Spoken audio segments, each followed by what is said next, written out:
안녕하세요. 저는 감리교 여성지도력개발원 강수빈 실장입니다.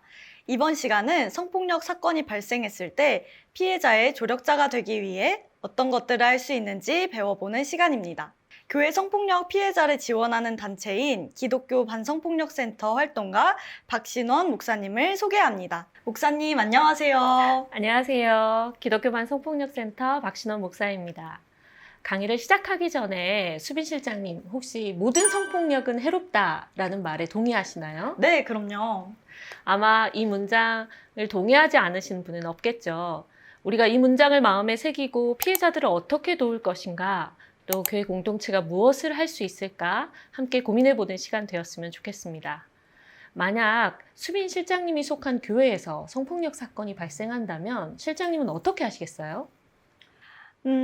어떤 성폭력인지에 따라 다르겠지만 피해자의 옆에서 피해자의 이야기를 듣고 옆에 있어주겠다고 할 것 같아요.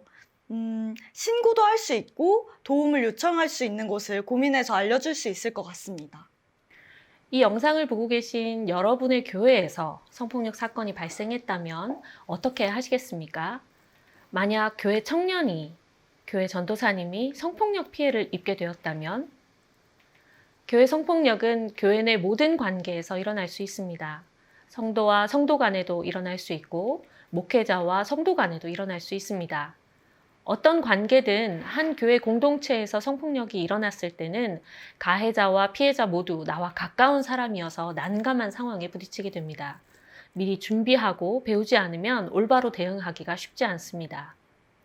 성폭력 사건을 올바로 대응하는 것은 피해자가 그 피해를 회복할 수 있도록 돕는 일이고, 더 나아가 교회에서 성폭력이 발생되지 않도록 더 평등하고 안전한 교회를 만들어가는 것입니다.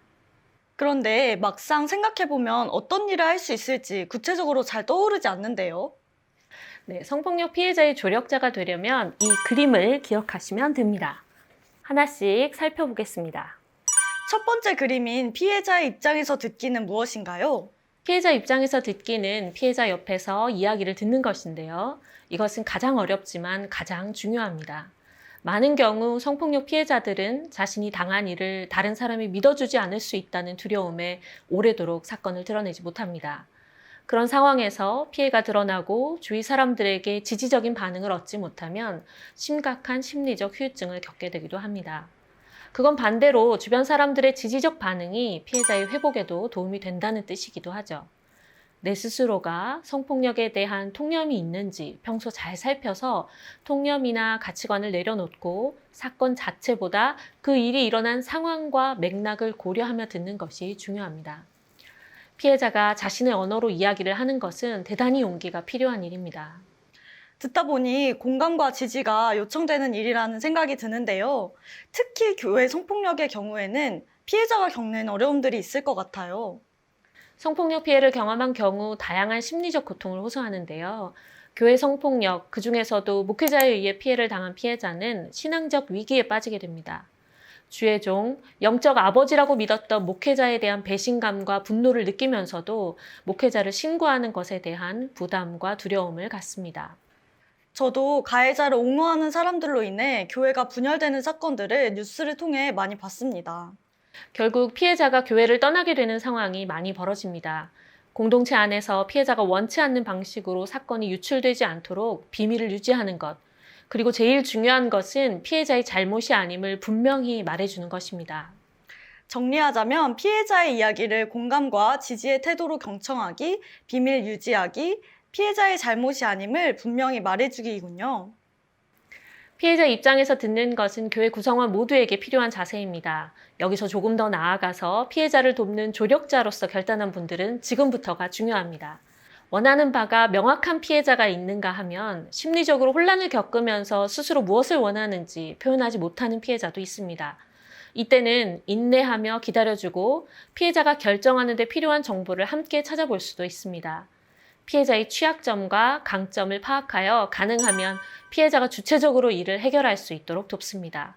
피해자를 돕고자 할 때 조력자로서 스스로를 잘 성찰할 필요가 있습니다. 돕고자 하는 마음이 지나친 경우 너무 빨리 소진되거나 피해자에게 충분한 도움을 주지 못했다고 느껴지면 자신에게 실망하고 좌절할 수도 있기 때문입니다. 그렇게 자신이 도울 수 있는 부분과 도울 수 없는 부분에 대한 한계를 파악해서 피해자와 소통하는 것이 중요합니다. 이는 피해자와의 건강한 거리를 유지하는 것이자 피해자가 조력자에게 지나치게 의존하지 않고 스스로 해결할 수 있는 기회가 되기도 합니다. 조력자는 피해자를 건강하게 돕기 위해서 다른 조력자들과 서로 연대하며 힘을 얻을 수 있는 장치를 마련하는 것이 필요합니다. 주의 종을 어렵게 하면 덕이 안 돼. 심판은 하나님이 하는 것이지 인간이 하는 게 아니야. 아휴, 이 일이 알려져서 좋을 게 하나도 없는데 보혈의 피로 용서해요. 왜 지금 와서 문제 삼는 거야? 다른 목적이 있는 거 아니야? 방금 들은 얘기는 교회에서 성폭력 사건이 공론화됐을 때 피해자들이 고통을 호소했던 문장들입니다. 2차 피해라고 혹시 들어보셨나요? 네. 많은 경우 2차 피해가 더 극복하기 어려운 상처가 되기도 합니다. 2차 피해는 성폭력 피해를 해결하는 과정에서 성범죄 피해에 대한 왜곡된 인식을 바탕으로 피해자를 비난하는 언어적 또는 비언어적 표현이 이루어지므로 피해자에게 가해지는 정신적 고통을 말합니다. 중립적으로 해결하자고 하거나 객관적으로 사실을 확인해야 한다고 하는 사람들도 있는 것 같아요. 이미 성폭력 사건은 힘의 불균형으로 인해 발생하기 때문에 중립을 이야기하는 순간 사안은 가해자에게 유리하게 돌아가게 됩니다. 목회자 성폭력의 경우 가해자를 징계하지 않고 피해자에게 침묵하게 하거나 중립적으로 봐야 한다며 오히려 가해자를 두둔하려 하거나 피해자에게 섣부른 용서나 이해를 요구하는 경우 교회는 제2의 가해자가 되는 셈입니다. 이런 경우 피해자는 더 큰 상처를 받고 교회를 떠나고 신앙을 잃게 되기도 합니다. 또한 가해 목회자를 반대하는 측에서 성폭력 피해자를 정치적으로 이용하는 때도 있습니다. 가해 목사가 여전히 강단에서 자신을 옹호하며 피해자를 모함하고 비난하는 일도 일어나고 있습니다. 이로써 피해자는 2차 피해를 겪게 됩니다. 그렇게 조력자는 시종일관 피해자의 입장과 맥락에서 사안을 바라보아야 합니다. 이런 2차 피해 방지도 피해자 조력자의 역할이겠네요. 네, 다음은 가해자 접근 차단도 조력자의 중요한 역할입니다. 2차 피해를 막기 위해서도 그렇고요. 교회 공동체 안에서 피해자와 가해자가 서로 마주치지 않도록 하는 것이 필요합니다. 성도 간의 사건일 경우에는 예배 시간을 겹치지 않도록 한다거나 부서를 옮긴다거나 사안이 종결될 때까지 교회를 나오지 않도록 하는 등 분리 조치가 필요합니다. 그런데 담임 목회자가 가해자인 경우에는 분리가 가능한가요? 네, 맞습니다. 현재는 담임 목회자가 가해자인 경우 실질적인 분리가 어렵습니다. 형사수사재판 과정에서는 성폭력 피해자에게 다양한 권리가 있는 반면 교회법 안에서는 교회 성폭력 피해자를 위한 법이 아직은 미비한 실정입니다.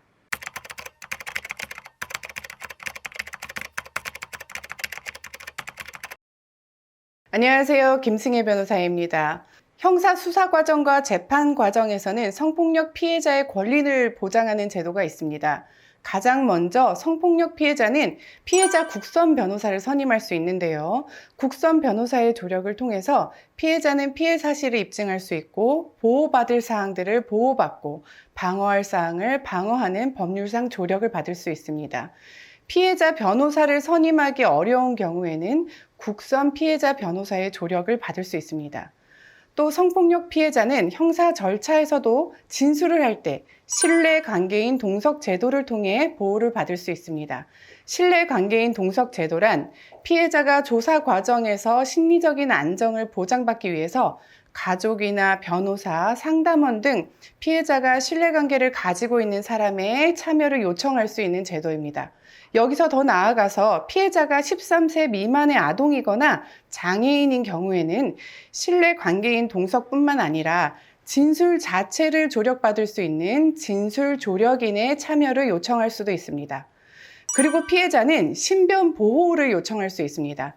피해자는 본인이나 친족 등이 가해자 등으로부터 보복 등 2차 피해의 우려가 있는 경우에는 경찰서장 등의 수사기관에 신변 안전 조치를 요청할 수 있습니다.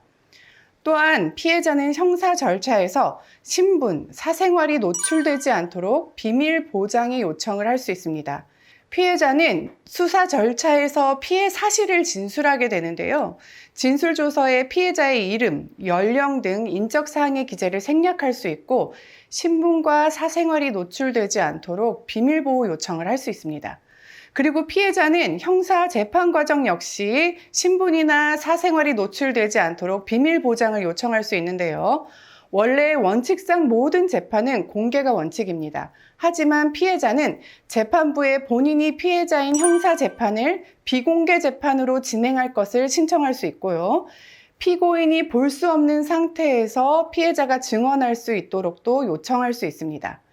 마지막으로 피해자는 가해자에게 정신적, 신체적, 경제적 피해를 보상할 것을 요청할 권리가 있습니다.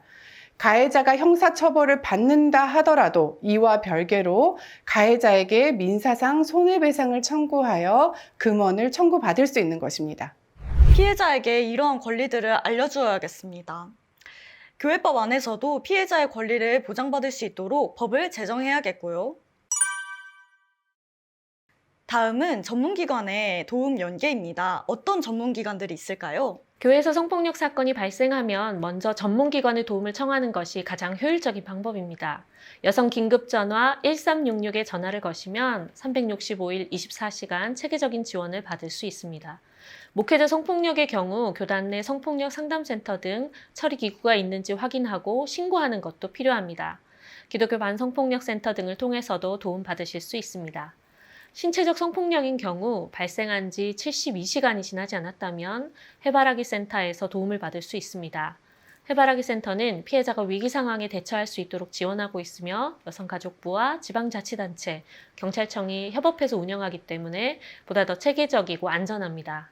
위급 상황이 아니라면 각 지역에 있는 성폭력 상담소에서 법적, 의료적, 심리적인 도움을 받을 수 있습니다. 적극적 증언이라는 건 재판 과정에서 증언을 하는 일인가요? 적극적인 증언이란 해결 과정에서 적극적으로 참여하는 증인이 되는 것이기도 하고, 더 나아가 우리 교회를 성폭력 없는 평등하고 안전한 교회 공동체로 만들기 위한 구체적인 행동을 하는 것을 의미합니다. 성폭력 사건의 방관자가 아니라 피해자를 돕는 적극적인 조력자들을 더욱 늘려나가는 데 힘쓰는 것이죠. 성폭력 예방 교육을 받는 것도 조력자가 되는 중요한 일이네요. 네, 정리하겠습니다. 성폭력이 일어난 교회 공동체 구성원들은 공동체의 일원으로서 책임의식을 공유하며 어떻게 이전과는 다른 공동체로 거듭날 수 있을까를 토론하고 연구해야 합니다. 또한 성인지 감수성을 갖도록 지속해서 노력하고 훈련해야 하며 성폭력이 일어나는 교회의 구조적인 원인을 해결하기 위해 노력해야 합니다. 성폭력을 개인의 일탈로 치부해서는 안 되며 성폭력을 조장하고 허용하는 사회 구조적인 배경과 문화의 맥락 속에서 일어나는 것임을 인식해야 합니다. 그러므로 교회 성폭력을 근절하기 위해서는 교회를 더욱 안전하고 평등한 공동체로 만들기 위해 노력하는 것이 선행되어야 합니다. 여러분 모두가 성폭력 피해자의 조력자로 결단할 수 있기를 바랍니다. 교회 공동체가 더욱 정의롭고 평등한 공동체가 될 수 있도록 나와 우리 교회 공동체가 할 수 있는 것을 찾아 실천해야겠습니다. 이상으로 교회 성폭력 예방교육, 성폭력 피해자의 조력자 되기를 마칩니다. 감사합니다.